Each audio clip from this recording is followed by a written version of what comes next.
Sencillamente es el proceso por el cual se generan nuevos individuos. ¿Listo? A partir de un grupo de individuos de una población se generan nuevos individuos gracias a la presión de selección natural. Recordemos que el ecosistema, los hábitats, el ambiente es cambiante, no es estático. Como no es estático y cómo cambia. Muy bien, Gabriela, esa sería una buena definición. Tú la puedes mencionar si quieres.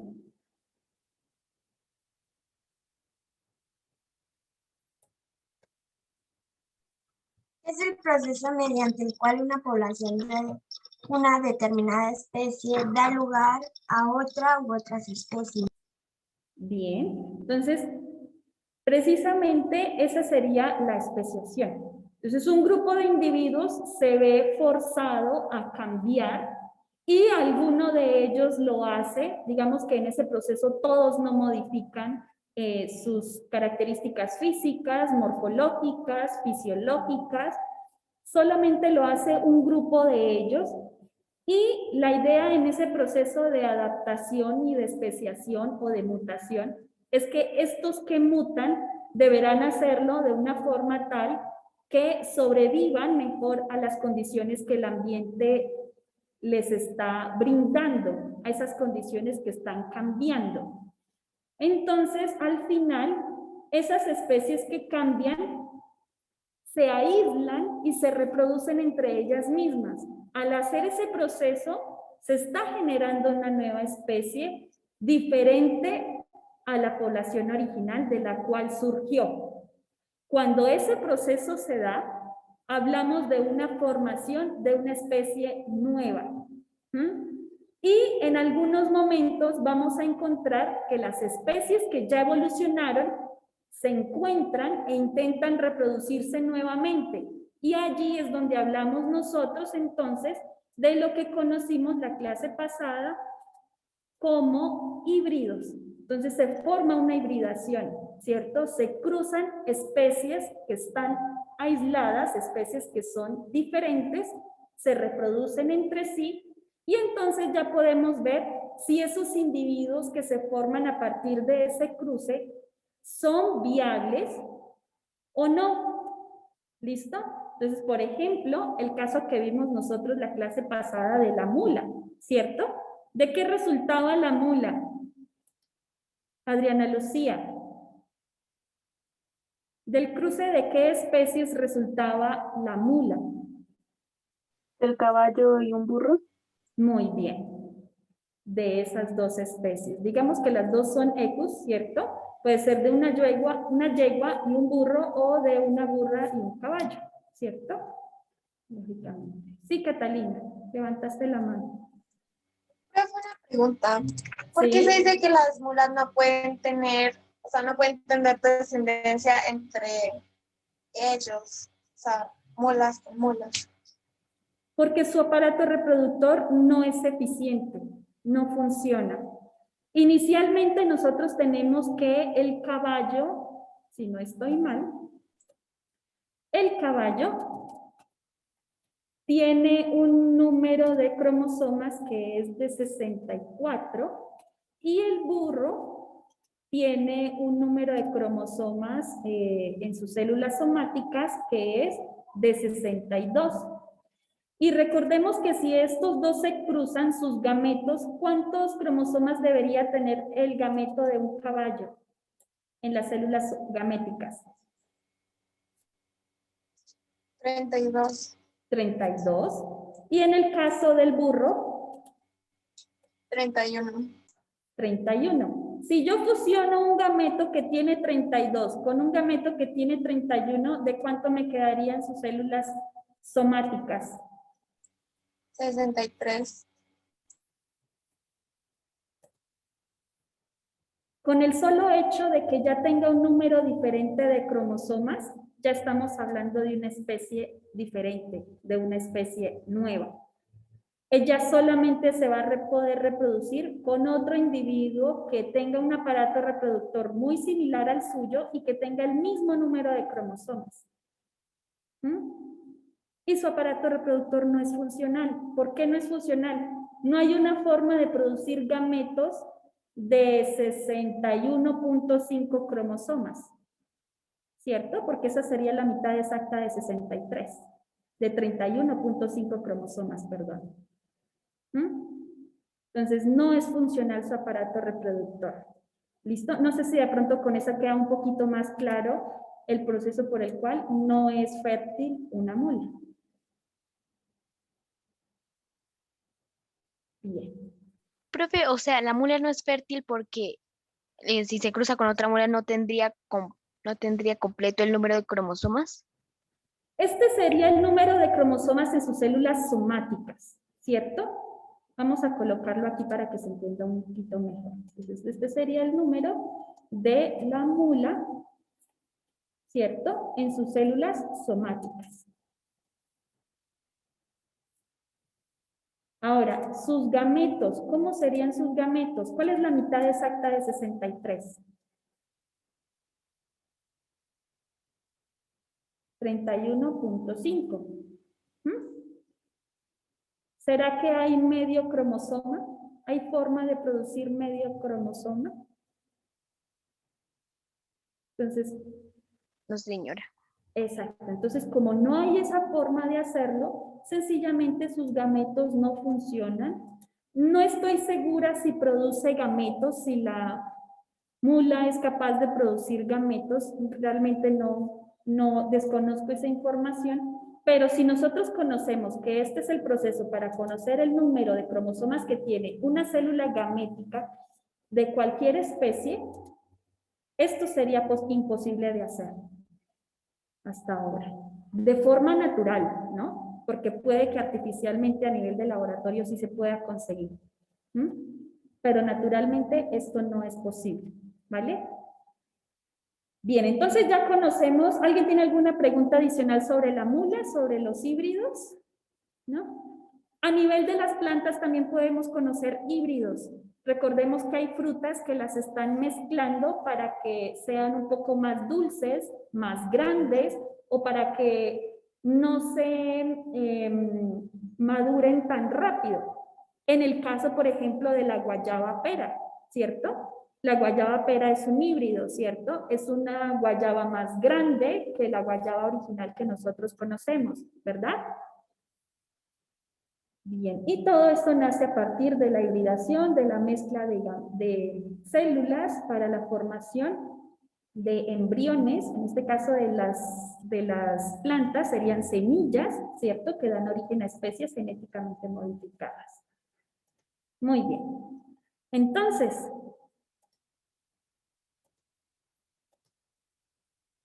para que cuando se haga un cruce, en el momento de un cruce entre especies diferentes, para que ese híbrido pueda formar gametos o no, hay ciertas barreras.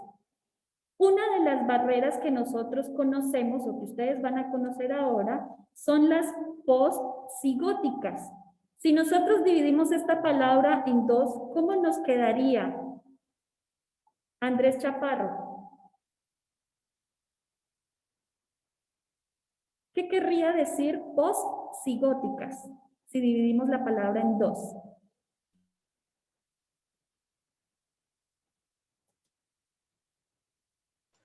Perdón, ¿recuerda la palabra postcigóticas?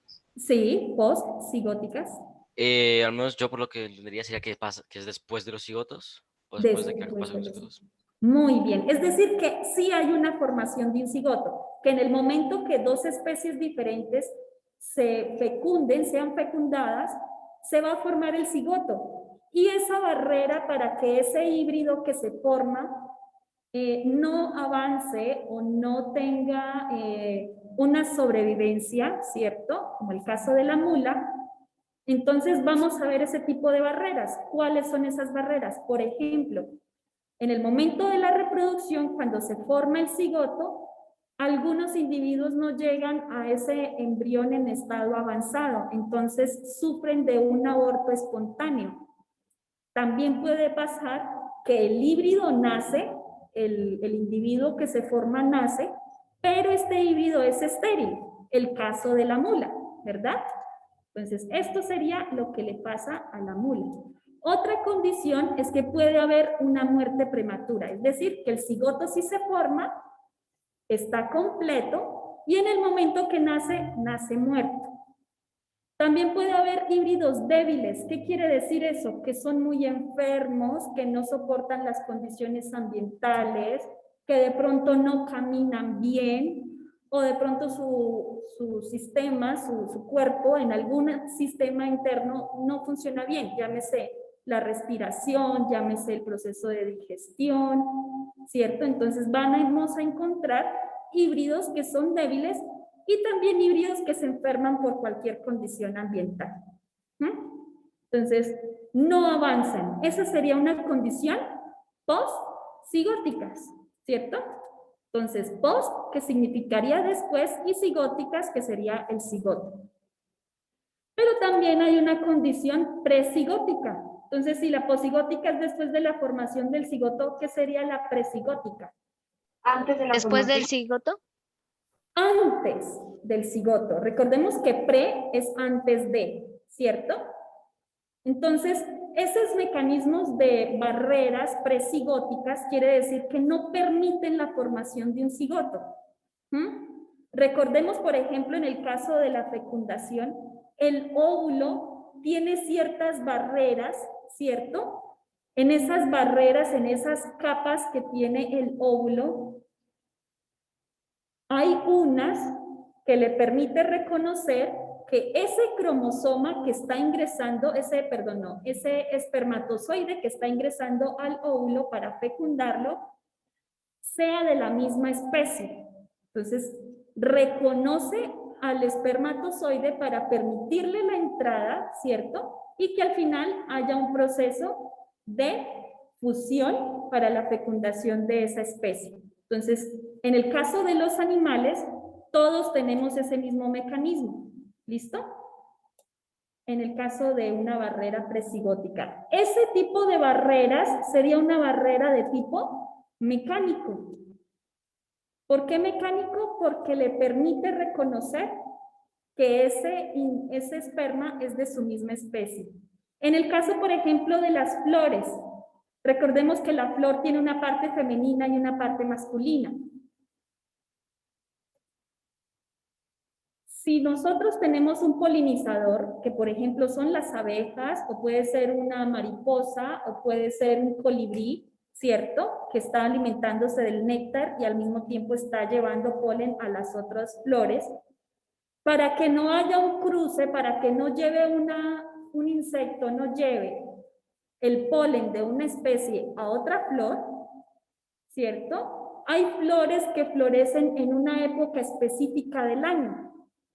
Por ejemplo, nosotros vamos a encontrar flores de algunos frutales, como por ejemplo el cerezo, florece en una época diferente. El manzano también florece, por ejemplo, creo que en 2 meses después. Más o menos es entre enero y febrero los procesos de maduración de la flor para luego se produzca el fruto. Entonces, diferencian en el momento en que la flor se abre para tener disponible el polen. Entonces, eso hace la diferencia y eso sería de tipo mecánico. ¿Listo? Los tiempos de floración de una especie vegetal. Cuando hablamos de etología, ¿hemos escuchado este término? ¿Alguno reconoce qué es etología? Cuando hablamos de etología, se refiere exclusivamente al comportamiento. Entonces, esto es exclusivo en animales. Entonces, cómo se comporta una especie puede ser una barrera para un mecanismo de reproducción. Por ejemplo, en el caso nuestro, algunos animales reconocen, ¿cierto? Cuando otro animal está en celo, ¿cierto? Y reconocen y diferencian las especies. Entonces, por ejemplo, cómo un ave aletea o cómo canta el ave, ¿cierto? O los colores del ave o la forma del cortejo. Eso nos ayuda a identificar qué especie es. Y tiene que ver con su comportamiento. También el comportamiento a nivel de la reproducción. Por ejemplo, en el caso de los anfibios, La reproducción es como un abrazo. La rana abraza, el macho abraza a la hembra para poderla fecundar. Y el proceso de reproducción es totalmente diferente al nuestro. ¿Listo? Entonces, eso nos permite aislar una especie en relación a otra. Y la parte ecológica, que se refiere más que todo al ambiente. El ambiente en el que se encuentra una especie, ¿cierto? Es muy distinto al que se encuentra otra, y eso nos permite aislar reproductivamente dos especies. Entonces, esta sería una barrera de tipo presigótica y de este lado las posigóticas. Y eso nos impide o nos ayuda a impedir la formación y el avance de híbridos entre especies diferentes. Y entonces tenemos nosotros de este lado los mecanismos para la especiación. Entonces son 4. Tenemos la especiación alopátrica, peripátrica, parapátrica y simpátrica. Este esquema nos muestra inicialmente a la población, ¿cierto?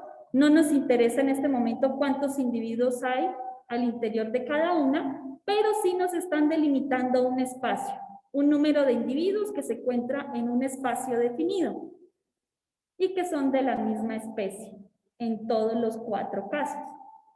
En la fase inicial de la especiación, en el caso de la especiación alopátrica, se forma una barrera que separa a individuos de la misma población. ¿Cuál puede ser una barrera natural que nos separe a dos grupos de una población?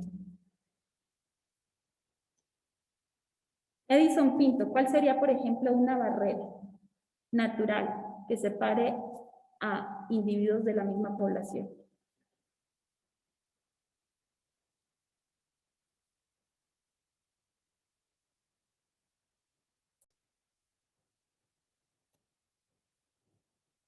Por ejemplo, en el caso de un río, si nosotros tuviéramos, si esto fuera toda una población y aquí se forma un río, ¿cierto? Ese río es una barrera que nos puede separar a individuos de la misma población y los aisló, ¿cierto? Si estamos hablando, por ejemplo, de una especie que no está en contacto con el agua, que no puede nadar para llegar al otro lado, llámese ardillas, o llámese de pronto algún roedor que no tiene la forma de llegar al otro lado, ¿cierto? Estamos hablando de que se forma una barrera y de que un grupo de individuos va a ser aislado del otro, ¿cierto? Y cuando eso pasa, y recordemos que el ambiente no es estático, el ambiente cambia, ¿cierto? Entonces, este grupo de individuos se van a adaptar a las condiciones que empiecen a cambiar en el espacio que les tocó. Y lo mismo de este lado. Las condiciones que cambian puede ser, como lo dice Edison, el alimento. Si el alimento, la disponibilidad del alimento que tenían es mayor de este lado que de este lado, estos individuos se tienen que adaptar a esas condiciones nuevas, porque entonces no van a sobrevivir, ¿cierto? Y eso hace que se formen nuevas especies. ¿Listo? Esa es la especiación alopátrica. La peripátrica. ¿A qué le suena la palabra peripátrica? Sobre todo en geometría.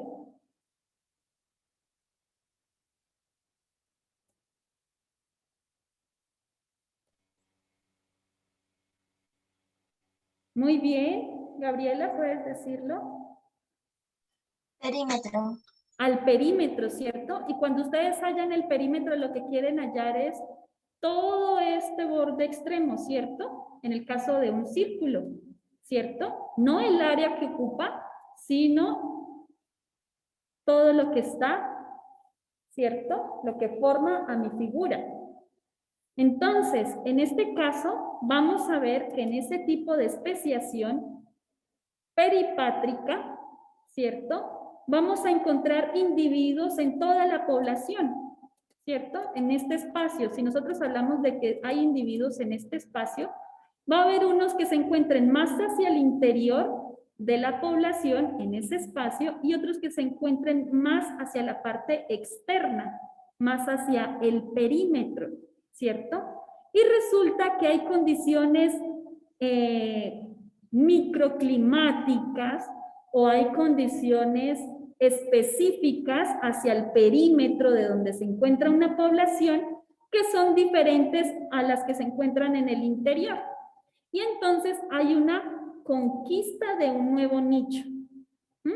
¿Por qué? Porque un grupo de individuos de esta población empezó a desarrollarse más hacia la zona del perímetro del lugar en el que se encontraba inicialmente toda la población.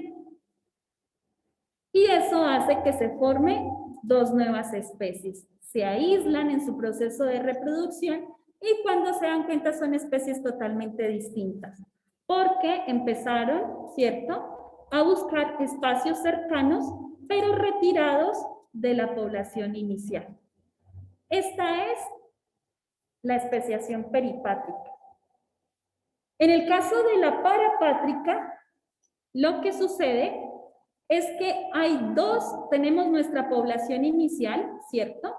Y aquí dice que hay una conquista de un nuevo nicho, igual que en la peripátrica. Pero ¿qué pasa aquí?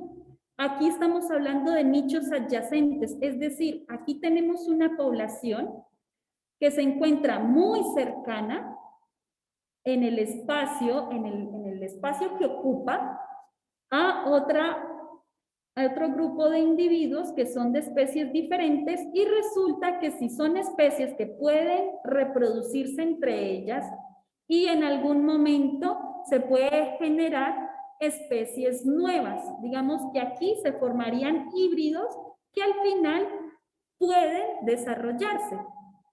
Son especies que no están muy aisladas porque se encuentran dentro de un mismo grupo taxonómico y se reproducen. Y se van a formar especies diferentes. ¿Listo? Y en el caso de la simpátrica, nuevamente tenemos nuestro grupo de individuos en un espacio delimitado y por alguna condición en el ambiente, de pronto algunas especies se adaptan a una condición que cambia por presión de selección y otras no. Entonces, como unas cambian y la otra no, pero siguen en el mismo espacio, a eso se le conoce como una especiación de tipo simpátrica. Entonces, está dentro de la misma población, pero estas mutan, se adaptan a otras condiciones, cambian, se reproducen entre ellas y al final vamos a reconocer que son especies totalmente diferentes. ¿Listo? Vamos a ver ejemplos entonces para que se entienda un poquito mejor. Tenemos en este caso entonces lo que corresponde a la especiación alopátrica. De este lado tenemos a ciervos, en este caso es un ciervo gris que tiene una distribución en América del Norte y tenemos el ciervo rojo que tiene una distribución hacia el viejo continente, ¿cierto? Estas dos especies están separadas por ¿qué tipo de barrera? ¿Qué barrera las separa aquí? ¿Por qué no pueden estar juntas? Agua. El agua, muy bien. Y en esta condición, si estamos viendo todo el mapa, ¿cuál es la separación? ¿Es un río? ¿Es un lago? ¿Qué es? Mares y océanos. El océano, muy bien. Todo esto lo separa. Y no hay forma de que podamos nosotros, de forma natural, de que esta especie se desplace hacia el viejo continente o de que el ciervo rojo se desplace hacia Norteamérica, ¿cierto? De forma natural. Ahora, ¿qué pasa? Cuando en algún proceso de conservación tienen en cautiverio a este que se conoce como el guapití y este que se conoce como el ciervo rojo en cautiverio, estos dos se pueden reproducir y generan híbridos porque surgieron a partir de una misma especie. ¿Listo?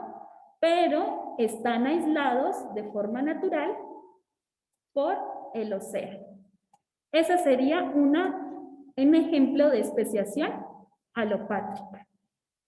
Muy bien. En el caso de la especiación peripátrica, Recordemos que hablábamos de un perímetro, ¿cierto?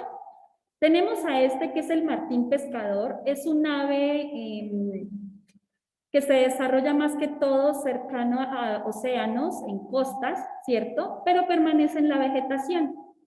Este martín pescador se encuentra naturalmente distribuido en esta isla de Nueva Guinea, ¿cierto? En espacios de este lado, del sur de la isla, en esta costa y hacia el norte de la isla también. Pero ¿qué pasa? Esta isla tiene islas más pequeñas, ¿cierto? Mírenlas acá. Y resulta que en algún momento un grupo de individuos decidieron empezar a distribuirse en estas zonas. Los recursos alimenticios son diferentes, también es diferente la humedad, la temperatura, el brillo solar, el tipo de vegetación. Cambian un poco, no mucho, pero si nosotros vemos a partir de este, que es la especie original, nuestro martín pescador, que se reconoce científicamente como Taniptera galatea. De ese género, de esa especie, se formó Taniptera caroline y Taniptera redeli. Estas son especies nuevas. Se modificaron, cambiaron su aspecto físico, de pronto también cambian un poco su forma de aparearse o su forma de buscar su alimento o la forma como preparan sus nidos, ¿cierto? Y hace que sean especies diferentes. Entonces, ¿qué pasa? Como son especies que buscan nuevos nichos cercanos al nicho inicial, ¿cierto? Estos de acá, hablamos de un efecto fundador, ¿cierto? Son especies que vinieron aquí a estas pequeñas islas al principio y no encontraron una especie que les generara competencia. Entonces van a diversificarse y las especies o los individuos que se mantienen en su distribución original van a permanecerse estáticas, ¿cierto? Por efecto de la deriva genética.